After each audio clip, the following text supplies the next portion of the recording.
America, Israel आणि Iran या आखाती देशांमध्ये सध्या युद्धजन्य परिस्थिती सुरू आहे. या युद्धाचा परिणाम भारतात देखील झाला आहे.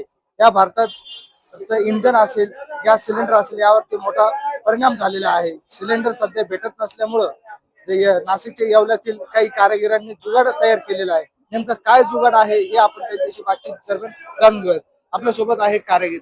दादा काय पहिलं तुमचं नाव सांगा. पहिले तुषार अशोक लाड माझं नाव आहे. मी येवल्यात राहतो. काय जुगाड केला आहे काय सांगता? हा देशी जुगाड आहे. याला म्हणजे ही पुरातन काळात आहे ना, मातीची भट्टी चालायची. त्यातूनच पर्पज घेऊन आपण हा लोखंडी भट्टीवर तयार केला आहे. काळ्या ऑइलवर ती भट्टी चालते. याला ब्लोअरने हवा सोडावी लागते. ब्लोअरने हवा सोडल्यानंतर ऑइल जे जसं जसं थेंब थेंब टाकणार तसा तो ब्लोअर होणार. त्यानंतर दुसरी गोष्ट अशी की याला खर्च खूप कमी लागतो. याला बनवायला नुसती जर तुम्ही शेगडी घेतली तर ही 4,500 रुपयापर्यंत जाते आणि ब्लोअर हा जर घेतला तर हा 5,000 रुपयापर्यंत जातो. 5-5,500 रुपये एकंदरीत एकूण किंमत किती आहे? एकंदरीत. एकूण किंमत जी आहे ना, आपण 10,000पर्यंत देतोय.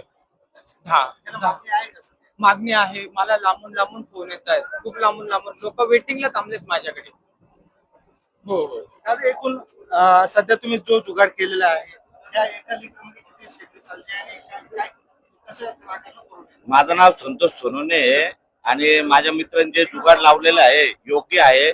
आणि त्याच्यामध्ये आपलं हे जो देशी जुगाड लावलेला आहे, गॅस टाकीच्या कालावधीमध्ये जे आपलं भेटून राहिली कमर्शियल वगैरे घरामधली बी त्या गॅस टाकी योग्य भेटून राहिली असल्यामुळे मग हे जो देशी जुगाड लावलेला आहे एकदम परफेक्ट आहे आणि कमी खर्चामध्ये एकदम परफेक्ट आहे. कंपनी कंटिन्यू चालू शकते आपली देशी जुगाड. एवढं किती तेल लागतं आणि कसं? 1 लिटर मध्ये 1.5 ते 2 तास मध्ये चालू शकते. हे ऑइल खराब स्क्रॅप ऑइल मध्ये आपण जे गाड्या वगैरे जे ऑइल बदलतो आपण 5-5, 10 लिटर 3-3 लिटर जे गाडी मारुती होंडा गाडीमध्ये 4 व्हीलर 2 व्हीलर मध्ये जे स्क्रॅप ऑइल निघतं त्याच्यामध्ये जे फेकता येईल त्याच्यामध्ये जे 30-40-50 रुपयापर्यंत लिटर भेटू शकतं.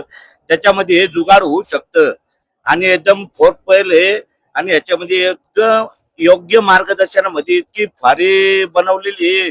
काही इतक्या ऑर्डरी आलेल्या आहे ह्याच्याकडं का 15 ते 20 ऑर्डरी बाहेरगावातून जिल्ह्यातून आलेल्या आहे. 5-6 जिल्ह्यातून बीड, परभणी, नाशिक आपलं इकून लागाल तेवढं आहे का कामच नाही होऊ राहिलं का त्याच्यामुळे ना ऑर्डरी इतके आलेले आहे का इतके भारी हॉटेलवाल्यांना भजे आपले समोसे आणखीन जिलेबी वगैरे इतके भारी फॉर्म्युले तयार होऊ राहिले नाश्ता पाणीसाठी काही इतकी भारी सोय झालेली आहे. एकदम शॉर्टकट मध्ये एकदम योग्य मार्गदर्शन मध्ये ही जुगाड लावलेली आहे स्क्रॅप ऑइल मध्ये. एकंदरच पैठण शहर म्हणून ओळखला जाणाऱ्या येवला शहरात कमी किमतीत सिलेंडर भेटत नसल्यामुळे कमी किमतीत शेगडी बनवण्याचा पर्याय शोधला आहे. याचा फायदा नक्कीच व्यावसायिकांना होत आहे. LS मराठीसाठी अशोक बिद्री, येवला, नाशिक.